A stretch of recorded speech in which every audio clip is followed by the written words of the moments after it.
salita. At sa umagang ito, Panginoon, ano mga plano ng kakaway ito namin sinasaway, pinapawalang visa namin, ano mga plano ng kakaway, ano ito may istorbo sa aking pag-iisip, ito ay aming pinapawalang visa sa umagang ito, at ang kapangyarihan ng Diyos ang patuloy na lumukong sa lugar na ito, upang nga maranasan ang iyong kapangyarihan kalooban mo sa umagang pong ito. Maraming pong salamat, ang mga salita po ito, ngayong pag-aaralan, i-adventure ito, Panginoon, ito po yung magamit po namin sa iyong pang-araw-araw ng buhay. Maraming salamat, Panginoon, ito pong aming samot dalangin sa pangalan ng Ama, ng Anak ng Espiritu.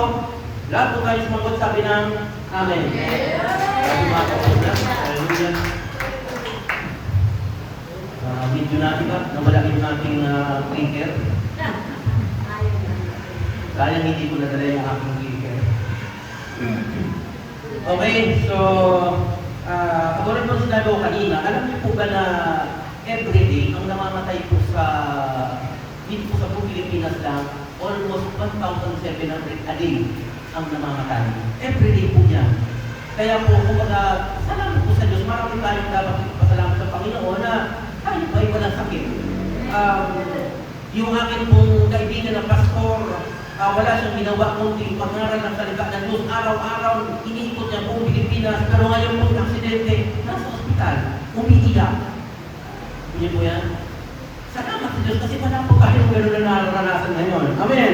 So kaya marami po tayo dapat ipagpasalamat sa Panginoon. Amen. Okay, yung ating pong pag-aaralan ngayon, hindi ko po alam kung ito po akma sa ating pong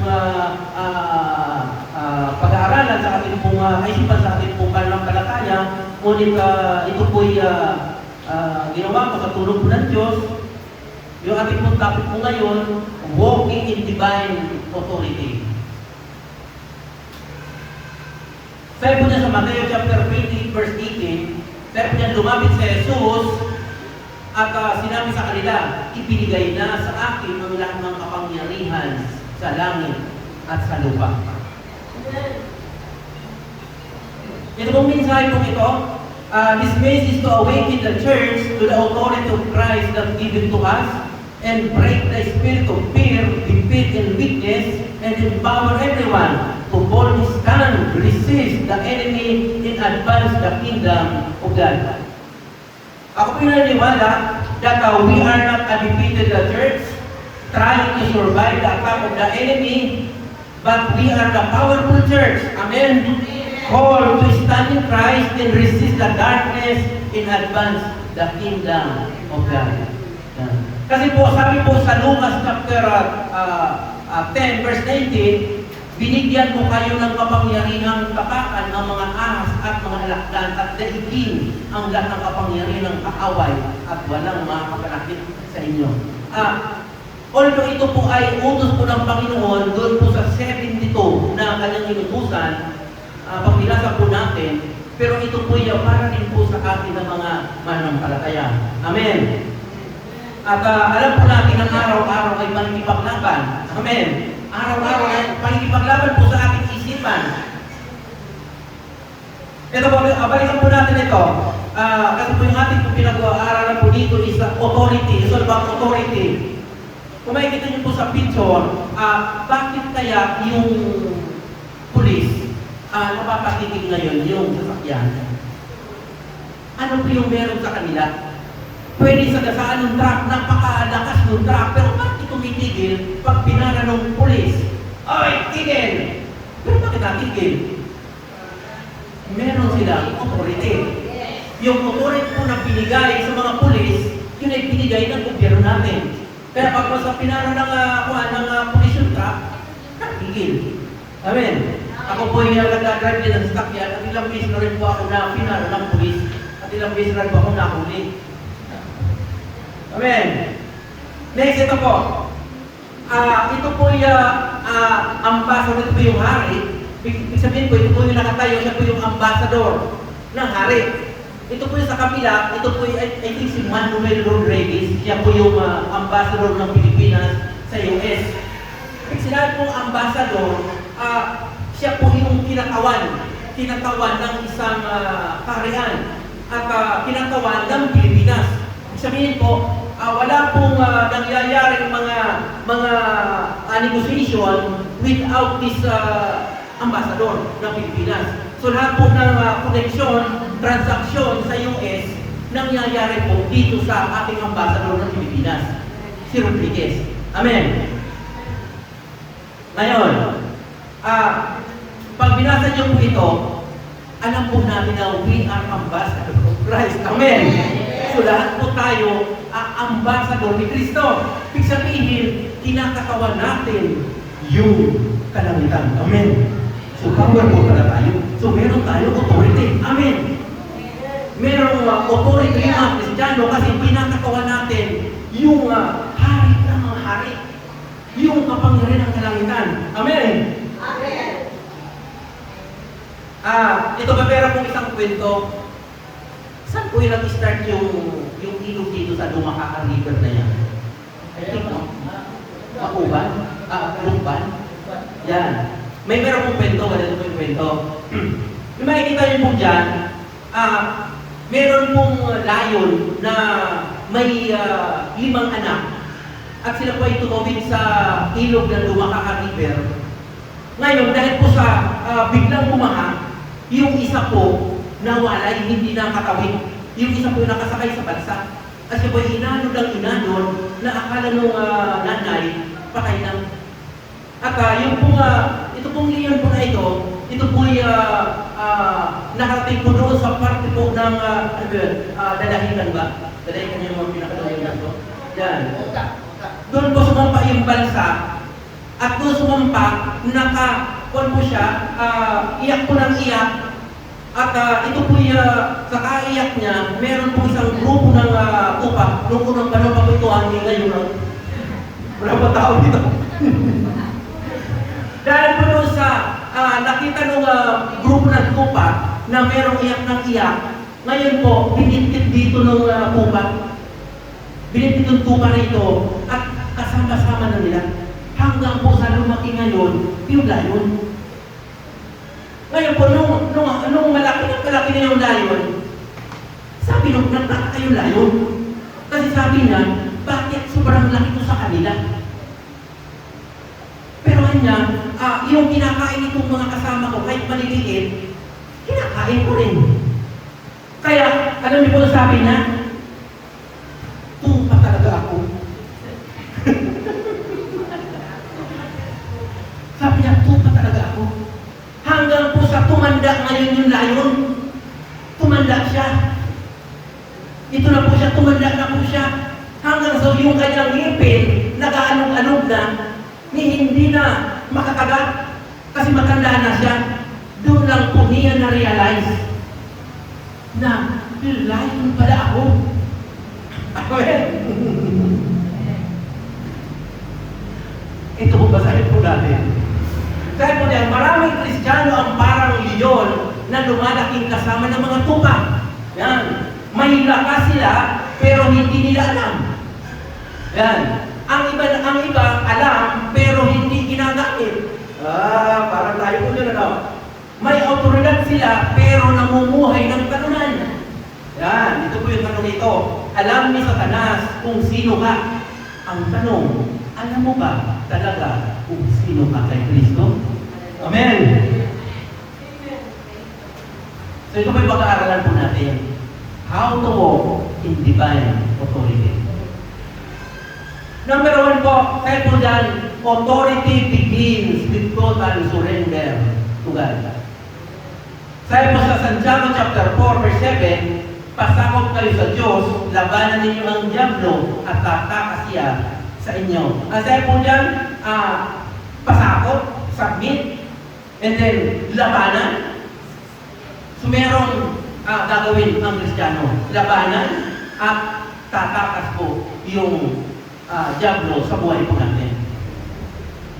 So ngayon po, God works powerfully through a surrendered life. Ngayon, pag once po na hindi po natin sinukong yung buhay natin, hindi natin makakalis ng Diyos. Example po, ganito. Lahat po tayo may mga anak merong na teacher na nag-aaral. Pag halimbawa, hindi mo alam yung pinag-aaralan, mama, papa, tulungan niyo po ako dito sa homework ko, hindi ko kasi alam eh. binigay mo ngayon. Tapos, nung binigay mo, sa akin na ulit. Sa akin na ulit. Mamaya, Mama, hindi ko talaga alam eh. Mama, sa akin ulit. Mama, hindi ko talaga alam eh. Maiinis po tayo, ano? Ano ba? Magpapatulong ka ba hindi? Kung hindi ka magpapatulong, kung kinuha mo ng kinuha, huwag na. Sa'yo na. Sa mula po yun. So, pag hindi po natin totally nang inala yung buhay po natin sa Diyos, kasi karamihan po talaga ng Kristiyano, gano'n, katulad po ng lahat po may example na yung sasakyan, ito pa, yung pong sasakyan na nakasakay si Pastor Francis, 4 wheels, hallelujah, 4 wheels siya na Raptor Pastor, ang maganda-ganda Raptor, sabi na pala, Raptor, Raptor po yun. I think po yung Raptor ngayon, mga 2.2 million mahigit yun. Ngayon po yung, habang nakasakay siya, pagdaan niya po doon sa isang lugar na maraming mga kahuyan, walang kabahay-bahay, nakita niya ngayon, merong isang tao na merong pasan-pasan na parang isang sakong bigas na hirap na. Kaya ang ginawa ni Pastor Francis, alam niyo naman, habang si Pastor Francis, tumigil siya at sabi niya, Tatay, mukhang malayo pa kung yung pupuntahan niyo. Pwede bang tulungan ko na kayo, isakay nyo na yung inyong sakay kasi para makapahinga kayo. So ngayon, ang ginawa ngayon ng lalaki, sumakay, and then si Pastor Francis nag-drive na. Nakikita ni Pastor Francis, habang nag-drive siya, yung lalaki mas lalo mahihirapan. Gumagano'n habang nag-brake siya, hirap na hirap lalo. Ngayon, nung bumaba ulit si Pastor Francis, sinek niya, bakit hirap-hirap ito, isinagay ko na nga? Yun po pala, yung kanyang pasal-pasal hindi ginapa.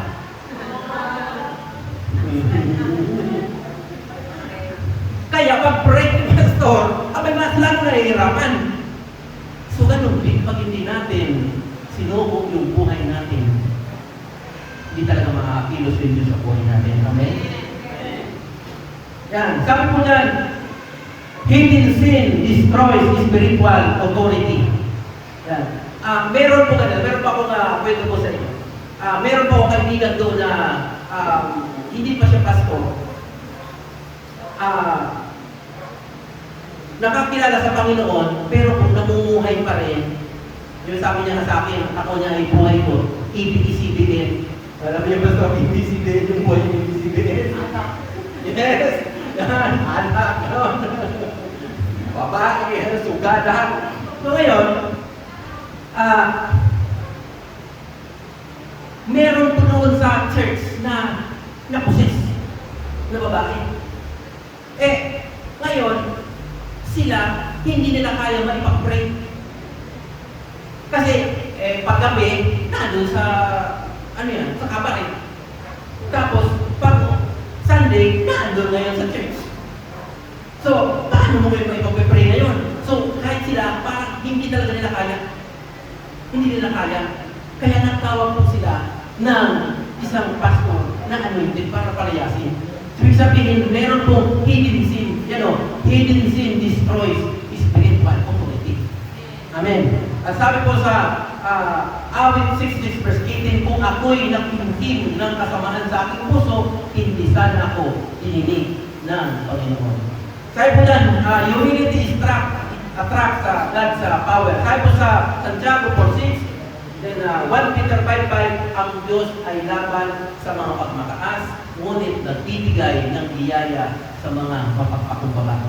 So, kailangan po, bilang isang Kristiyano po, kailangan po talaga tayo ay maging mapagpakumbaba. Meron pong, marami pong mga Kristiyano na 40 yumangan na, medyo takas na. Meron pong mga preacher din po naman na mga nakapag-aral ng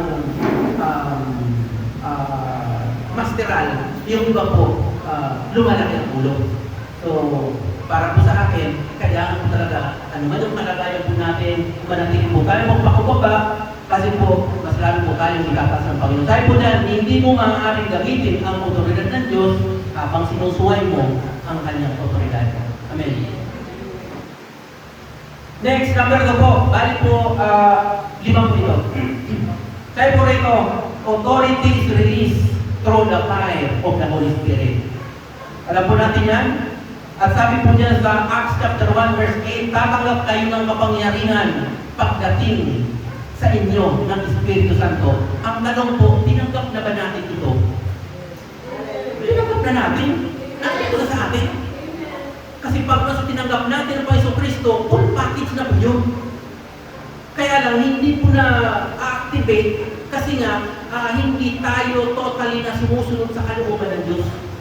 Kaya kahit mismo tayo, paano nag-aalangan tayo? Katulad po nung ginagawa ko yung 1 Peter 5:8 na outline, biglang may pinusi sa pamangkin ni Mrs. Yung yung kasama namin, biglang tumakbo siya. Kasi natakot Grabe kasi talaga yung manifestation ng Holy Spirit So kaya meron na po naka-impart po sa bawat yan sa atin na otoridad. Amen. Kailangan lang natin na activate. Sabi diyan, power is not personality. Power is not education. Power is not position. Power comes from the Holy Spirit. Amen. Sabi po diyan, the early church changed the world because they were filled with the Holy Spirit. Sabi ang pagkatapos nilang manalangin na yanig ang kanilang pinagtitipunan, silang lahat ay napuspos ng Espiritu Santo at buong tapang na nangaral ng salita ng Diyos. Sabi diyan, nanalangin at yung buong lugar nagkaroon ng shaking. At ako'y pinaniniwala na sa araw po ito, isi-shake po ng Panginoon ang ating buong mga puso. Amen. Isi-shake niya at aalisin niya yung mga hindi karapat-dapat at papalitan niya ng kanyang totoong power upang yung authority natin magkaroon ng activation upang magawa po natin yung kalooban ng ating Diyos na buhay. Amen? Ito po, marami pong Kristiyano kaya po mahihina kasi po wala pong speaking with tongue. Basahin po natin ito. Sabi po niya sa unang Korinto chapter 14 verse 4, ang nagsasalita ng ibang wika ay nagpapatibay sa kanyang sarili. So isang kalaitong tool, mga kapatid, na kahit na hindi mo maintindihan, hindi natin naiintindihan, basta't magsalita lang tayo ng iba't ibang wika, napapalakas po tayo. Amen. Kasi sabi po sa baba, ang nagsasalita sa ibang wika ay nagipag-usap sa Diyos. Amen. Kaya pag ginawa po natin yan, talagang lumalakas tayo. Hindi natin napapansin, lumalakas po tayo.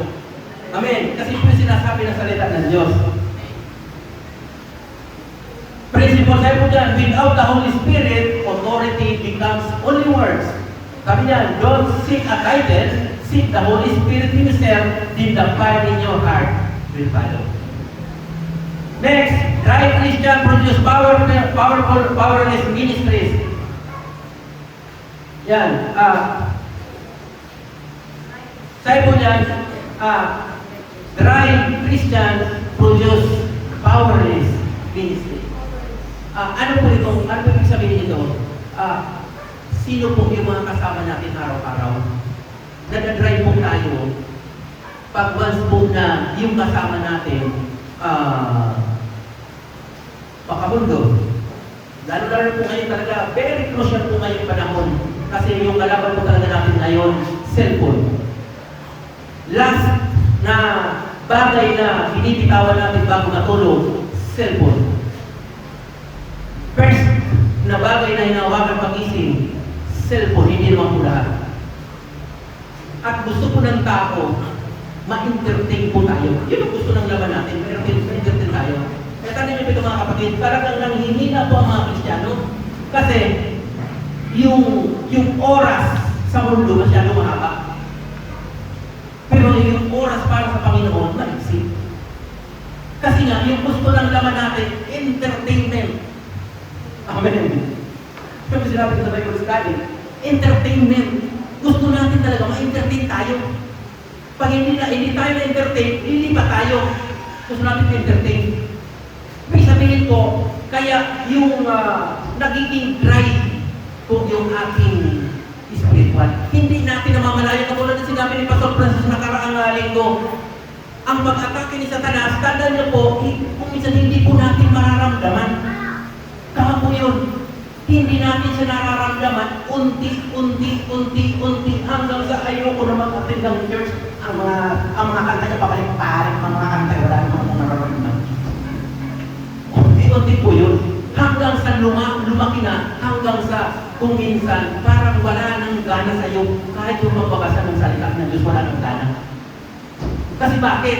Kasi yung oras po natin, masyadong mahaba. Katulad sinasabi ko, yung pizza pie po tayo yun. Hinahati-hati. Ilang percent doon, ilang minuto doon, yung 24 hours na ginawa ng Diyos, ilang oras doon, minuto, yung pinibigay natin para sa Panginoon. Amen? At pag once na hindi natin, masyado na tayo nauubos natin yung 24 hours para sa mundong ito, unti-unti tayong nanghihina. At hanggang sa ayaw ko na mag-attend ng church. Amen? Sabi mo dyan, next, sabi mo dyan, mapuspos tayo ng Espiritu. Kasi pag napuspos po tayo ng Espiritu, at talagang magiging walang hiya po tayo. Alam mo po ba na ako po isang napakamahiyain? Ay, hindi ko kayang tumayo rito. Hindi ko kayang tumayo rito. Dati noon, nung nag-start na nag-Bible study sa amin sa bahay, sabi sa akin, bro, ikaw ang mag-opening prayer. Ay, ayoko. Ay, pastor, ayoko, hindi ko kaya. Pero ang galing ko kumbaga kwento ko ano, pero pagdating sa prayer, ay ayoko, hindi ko kaya. Hanggang po sa dumating yung time, nawala na po yung aking diyak. Ngayon po, walang diyak na ako. Amen. Sabihin pala yung mga Kristiyano, kailangan maging walang diyak po tayo. So sabi niya, the anointing destroys the yoke. Ibig sabihin po, yung mga bandage, marami pong espiritu na hindi po natin alam na nanandito po sa bahay natin. Kung minsan po nakadikit po yan sa ceiling natin. Maraming klaseng espiritu. Espiritu na panghihina, espiritu na kung ano-anong klaseng espiritu, ang dami po nila. Ang makapagtatagal po doon, yung anointing na galing sa Panginoon. Sabi lang, the Holy Spirit brings freedom from the bondage, and the anointing brings power, healing, and deliverance. Amen. Next, ito po number 3. Authority is proven in spiritual warfare. Sa episode chapter 6, verse 12, ang ating may ipaglaban ay hindi laban sa laman dugo. Tandaan po natin, ang kalaban niyo po hindi yung asawa niyo. Hindi yung kapitbahay po natin. Hindi yung kamag-anak natin. Hindi yung katrabaho natin. Hindi yung ating mga estudyante. Yung ating mga kasamahan sa pang-araw-araw. Hindi talaga sila yung kalaban natin. Ang totoong kalaban po natin, Satanas. Ngayon, paano nag-war? Si Satanas, tinuro ko na po sa inyo ng trabaho ni Evil Spirit, mind. Dito po yung labanan. Sa utak. Kasi pag naiba ng Evil Spirit, yung utak natin, ang kasunod noon, ano na? Emotion na. Papasok ko yung si demon spirit. Nagkanima na. Yung utak, papasok ngayon si demon spirit at atakin ngayon yung ating mga emosyon. Amen. Hanggang sa yung family po, pati yung church, destiny natin, apektado na lahat. Ngunit ang pinakauna pong gagawin natin ng Satanas, ang atake niya, utak muna. Kasi nandito yung labanan. Paano siya atake? Sabi niya, oy, yung asawa mo, gabi na ko umuwi, may babayan. Nakpo, papasok sa utak ni Mrs. Siguro may babae yung asawa ko. Kasi, gabi na lang umuwi. Ayun pala, talagang nagtatrabaho ng maigit naman. Amen? Hallelujah!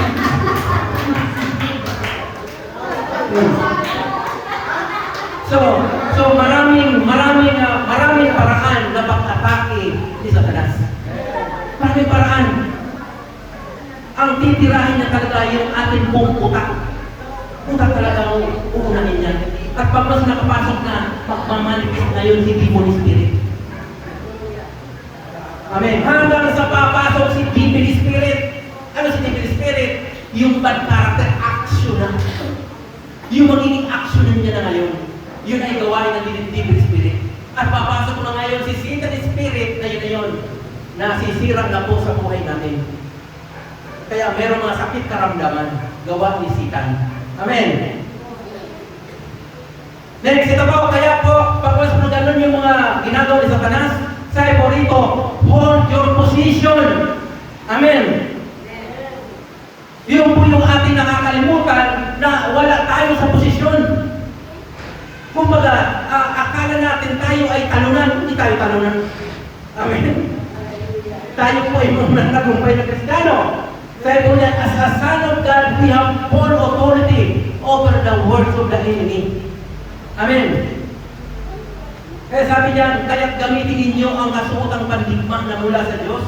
Sa gayon, makakatagal kayo sabay ipaglaban pagdating ng araw na sumalakay ang masama upang pagkatapos ng labanan ay matatag pa rin kayong nakatayo. Next, ito po. Sabi niyan, fight with the word. Yan. Sabi ng Panginoon sa Kristo, nasusulat. Amen. Yung paglaban pala natin, lalo ng tagumpay sa Kristo at doon siya sinubok ni Satanas, ang sabi niya doon, nasusulat. At lahat niya sinasabi, nasusulat. Nasusulat din naman. Ano po ibig sabihin ito mga kapatid? Dapat pala, merong nakatanim dito na salita ng Diyos sa ating isip. Dapat pala, meron tayong sa ulado ng verse. Amen. Dapat pala, meron tayong sinasaulo na verse. Kasi, intindi po sa mga Kristiyano, hindi po lahat po tayo talagang daranas ng kahirapan. Hindi po tayo exempted. Katulad ng kaibigan ko, walang ginawa. Araw-araw may dadalang microphone, may dadalang megaphone, manangangaral na salita ng Diyos, iniikot niya yung Pilipinas. Pero bakit ngayon nakaratay ngayon sa hospital? Pinadala ako ng video, umiiyak, nagpipray. Isipin yan. Walang ginawa yung tao mangaral ng salita ng Diyos. Pero bakit gano'n yung nangyari sa kanya? Dahil lang po sa aso. Nakabutong passport. Tapos may tumakbong mga aso, binaga yung kanyang motor, ay balik yung kanyang pa. Pero wala siyang ginawa, kundi mangaral ng salita ng Diyos. Ibig sabihin po, walang exempted. Makakaranas na yung mga tao ng kahirapan. Ngayon, kung walang nakatanim na salita ng Diyos sa ating isip at puso, apaktay tayo. Wala tayong pangahawakan. Ano yung sasabihin natin, Panginoon? Ano yung nasusulat? Ano kayo nasusulat? Hindi ito po nagtagumpay na Kristo sabi niya, nasusulat! So merong authority. Hindi niyo po ba alam na yung salita ng Diyos, siya po yan. Wala nang Panginoon Kristo. Kasi sabi niya, sa pasimula ay ang salita, at ang salita ay sumasalit, at ang salita ay Diyos. Amen. Ibig sabihin, pag nagsalita po tayo, kaya napakahalaga po yung ating declaration. Yung inyo pong mga declaration habang kayo nag-pray. Amen. So, ibig sabihin, huwag tayo magsasalita ng mga negatibo, lalo na sa ating pamilya, sa ating mga anak, at sa ating sarili. Kasi meron po siyang power. Amen. Because, kung pag nagsalita tayo lahat mga positibo, kung minsan, dahil sa kapasawayan, kakulitan ng ating mga anak, kung minsan nakapagsalita tayo ng hindi maganda. Itong anak ko, talaga naman, napakabait dito. Hallelujah, pero napakasawayan. So, kailangan ba po tayo magpipitiw ng mga negative? Lalo na sa ating pamilya at sa ating. Kasi yung inyo pong mga bibig, yung ating pong mga bibig, hindi na po ito ordinary mga bibig, mga kapatid. Amen. Ito po ay powerful na. Kasi yung ating katawan ay templo ng Diyos na buhay. Ibig sabihin, pag nagsalita tayo, may power. Amen. Amen. Next. Victory comes through prayer. Aside po dyan, ngunit ang ganitong uri ng demonyo ay hindi magpapalayas kundi sa pamamagitan ng panalangin at pag-aayuno. Kumusta po? Nag-aayuno pa po tayo? Masarap kumain eh.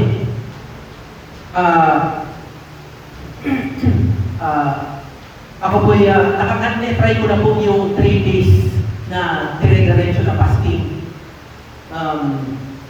talaga nakakagutom. Within 24 hours po, 24 hours, sabihin ngayon, kumain ako kahapon ng mga around mga 1, at ngayon hindi pa ako nakain, hindi pa naman gutom. Hindi pa ako nagugutom ngayon. Lakas pa katawan ko. So within 24 hours po talaga nandiyan po yung talagang nakakagutom talaga. Nakakagutom. Pero ito rin po yung magpapalakas sa ating spiritual. Kaya in-encourage bawat isa na mag-fasting po tayo. Sabi po yan, principle, hindi sa salita na susukat ang iyong otoridad, kundi sa oras ng labanan. Yan yung challenge. Stop running from spiritual battles. Fight with God's weapon. Next, number 4. Authority exists to destroy the works of the devil. Sabi po niya sa unang Juan chapter 3 verse 8, nagpakita ang anak ng Diyos upang wasakin ang gawa ng diablo. Jesus did not come merely to comfort people, He came to destroy Satan's kingdom.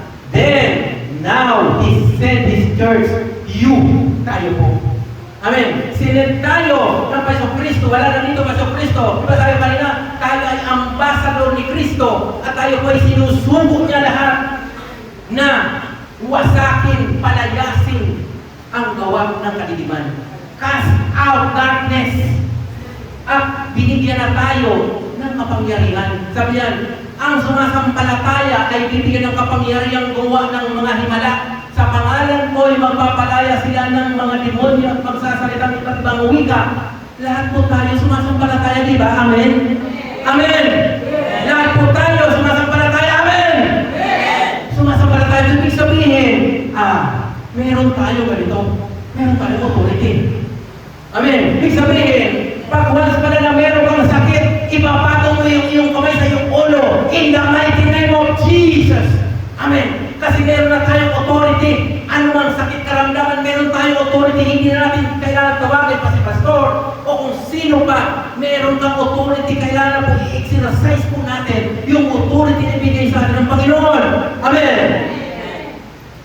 Sabi niyan, heal the broken. Pagalitin ninyo ang mga may sakit. Marami pong tao na may sakit. Ano po? May sakit emotional. May sakit spiritual. Marami pa ako na meron po ako na-encounter noon na isang babae na gusto nang magpakamatay. Kasi 42 years old na siya, lagi siyang tinulungan na lalaki at hindi na siya makakuha na mag-aasawa sa kanya. Kaya gusto niya magpakamatay. Amen. Pero kinaniwala wala rin sa church. Amen. Pero nung nakausap ko po, alam niyo po, tumulo yung kanyang luha, iyak na iyak siya. At sabi niya, salamat sa Panginoon kasi nakilala po kita. Amen. So kailangan po, sabi niyan, heal the broken. Yung mga may sakit, yung mga maraming problema, ang dami pong mga ginagawa ni Satanas sa mga tao ngayon para sirain talaga yung pamilya. Tayo po mga Kristiyano, tayo po yung asin ng sanlibutan at tayo pang binigyan ng otoridad ng Panginoon para wasakin yung gawa ng diablo. Amen. Amen. Ready na po ba tayo na magpagamit sa Panginoon? Amen. Next. Ito po, walk in the authority that Christ has given to you. Ito na po ngayon yung hamon. Kaya sabi po sa sa Mateo chapter 20 verse 18, yung binasa po natin kanina, sabi nun, ibinigay na sa akin yung lahat ng kapangyarihan sa langit at sa lupa. Kaya sabi niyan, humayo kayo at gawin ninyong alagad ko ang lahat ng bansa. Kaya binigyan na po tayo ng authority, pinasa sa atin yung authority, at binigyan po tayo ng mission. At kailangan po na natin gumawa o tarbo tayo ng aksyon. Hindi binigay ang authority para ipagyabang, ibinigay ito para gamitin sa assignment sa paglilingkod sa Diyos. Amen. Next, ito po, we are called to soar like eagle. Diba, inahalin tulad tayo sa isang eagle? Yung sabi po dito sa Isaiah chapter 40, verse 31, and they that wait upon the Lord shall renew their strength, they shall mount up with wings as eagle. So inahalin tulad po tayo sa eagle. Amen. Kasi nang dadagit siya. Ibig sabihin, hindi man gagawin natin. Yung mga maraming mga pinagdadaan na problema, lalo sa sugalan, araw-araw, hanggang inuman, lalagyan natin. Amen? Ngayon, ito po yung igil. Nakikita niyo po ito? Igil din yan, ano? Ito ba nakikita niyo po yan? Igil din yan. Kaya lang, hindi niya pa kayang lumipad. Siya ay pinipid ng kanyang mama. Alin po yung gusto natin? Yung maliit na igil? yung walang damit? O yung malaking igil? Sino gusto natin? Yan. Sino gusto natin na igil? Di ba yung gusto natin, yung nakakalipad? Amen! Ayaw natin dito. Amen! Igil siya, pero wala pa siyang pakpak, hindi niya kayang lumipad. Hindi niya kayang mandakit. Yung gusto natin, ito yung malaki. Kasi kayang bumagit. Kaya mag-produce ng kanyang sariling pagkain at kaya pang magbigay sa kanyang kapwa. Amen! Kaya ito yung gusto natin. Ayaw naman siguro natin ganito. Mas ayaw natin ganito. Malaki na. Malaki na, pero lumilipid pa. Ayaw natin ganito ulit. Ito yung sinabi ko nung nakarang preaching ko. Ano yung title niya ni Pastor? Yes, Bonjing.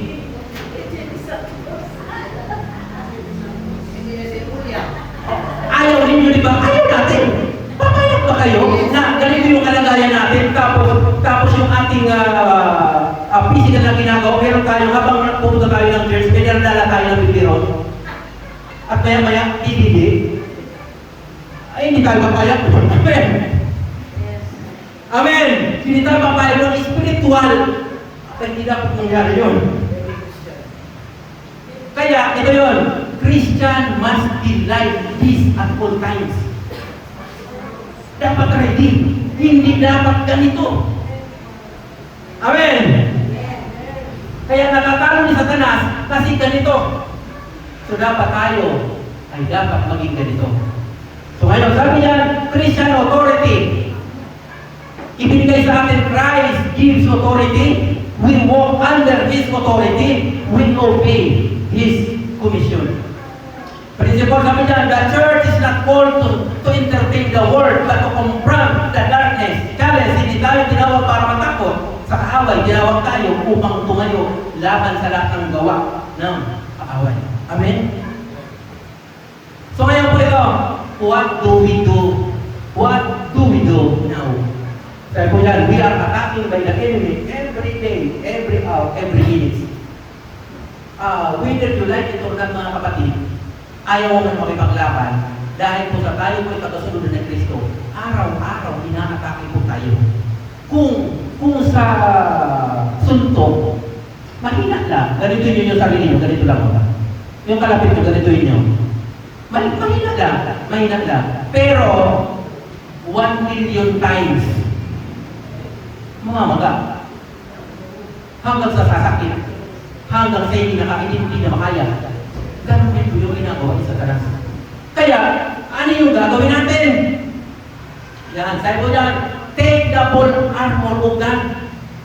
Para kahit nasuntukin ka, merong sangga, amen. Merong shield at hindi ka magkakasakit. Amen. Yan, sa Ephesians chapter 6 verse 11 to 17. Sabi ko dyan, kailan mamuhay po tayo ayon sa katotohanan? Yan. Mamuhay tayo sa katotohanan at katuwiran, righteousness, at handa po tayo na mag-share ng salita ng Panginoon. Alam mo ba yung inyong pinalagay natin ngayon? Yun na po yung pinaka-ministry natin. Kung saan po tayo, meron tayong trabaho, meron tayong trabaho sa ating mga kapitbahay. Yun po yung pinaka-unang ministry natin. Una tayo ngayon. Yung pinaka-ministry natin na yung lahat doon, ang kailangan talaga na mamuhay tayo sa katuwiran, katotohanan, yan. At yung Panginoon po siya yung tutulong sa atin para po yung ministry natin, magambalan po natin. Kasi po yan, taglayin natin yung pananampalataya. Yan. Yung helmet ng kaligtasan, habang nag-share tayo ng salita ng Panginoon. tayo merong pananampalataya at alam natin ang mga mangyayari sa buhay natin, meron tayong binigay na tayo ng Panginoon ng kaligtasan. At sabi ko dyan, yung number 6, taklayin ninyo yung tabak ng Espiritu na walang iba, yung salita ng Panginoon. Kaya, sabi kanina ng Panginoon, nasusulat. Amen. Ibig sabihin, simula sa araw na ito mga kapatid, magsasakulo na po tayo ng salita ng Panginoon. Amen. Amen. Magsasakulo na po tayo. Amen. Kasi yun po yung pinakasandata po natin para labanan yung gawa ng kadiliman. Kung ganito na po yung itsura natin, abay, brother Christian, wala na. Hindi makakatake sa Satanas. Kasi naka-full battle po tayo. Amen. Kailangan spiritual. Ang nangyari po ngayon, baliktad. Ganito yung itsura natin in physical, pero pag spiritual, Jimmy Santos. Amen. So kailangan po balik na rin po natin, baging ganito po tayo. Ako pinaniniwala na sa araw po ito, bibigyan po tayo spiritual na katawan ng Panginoon. Katulad po na nakikita niyo po sa picture. Amen! Amen. Next, ito po, are you ready for the battle? Ito po, bigyan ko po kayo ng encouragement. Yan. Sabi mo dyan, Satan is defeated already. Kailangan po na itanim po natin sa isip po natin na si Satanas, hindi natalo na siya. Katulad po nung leon na may ngipin, pero umaalog-alog na yung ngipin, hindi naman kaga. Ganun si Satanas. Wala na eh. Tinanggal na ng Paiso yung kanyang ngipin. Wala na. Yan, nagtagumpay si Kristo laban sa mga kapangyarihan ng kadiliman. Jesus destroyed the devil's works. Ito po yung mga verse. Yan. Naayang ang anak ng Diyos upang wasakin ang mga gawa ng Diablo. Wasak na. The devil has been defeated. Hebreo 2:14. Binuksan niya ang Diablo na may kapangyarihan sa kamatayan. Tapos yan, Satan has been cast out. Juan 12:31. Itataboy na ang pinulong ng mundong ito. Next, we have authority over the enemy. Katulad pinasa natin kanina, Lucas chapter 10 verse 19. Madakit ang lahat ng kapangyarihan ng kaaway. At sabi niyan, Christ is the vector sa iyong mananagumpay. Dahil po nung mga kayang Paiso Kristo, nagtagumpay na siya sa lahat ng gawa ng kadiliman at ang muli siyang mabuhay.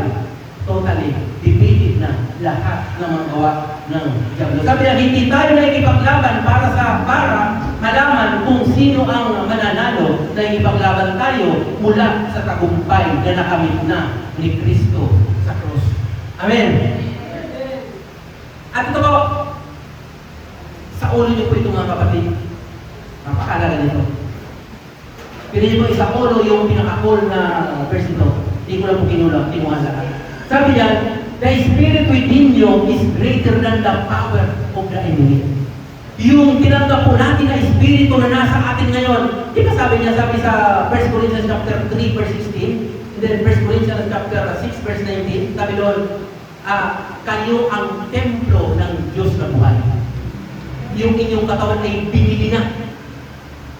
Ibig sabihin yung ating katawan, templo ng Diyos na buhay. Ibig sabihin, yung katawan natin ay tirahan ng banal na espiritu. Kaya ang sabi niya, the spirit within you is greater than the power of the enemy.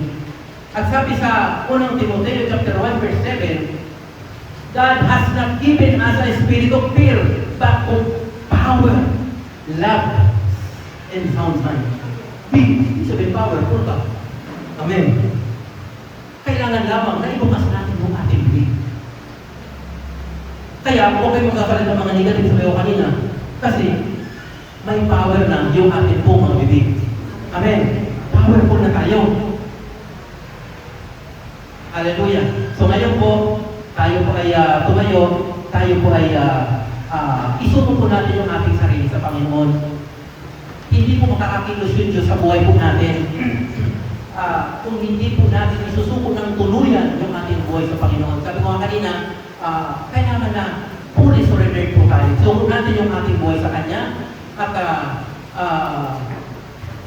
aminin natin yung ating mga pagkakamali, mga pagkukulang po natin.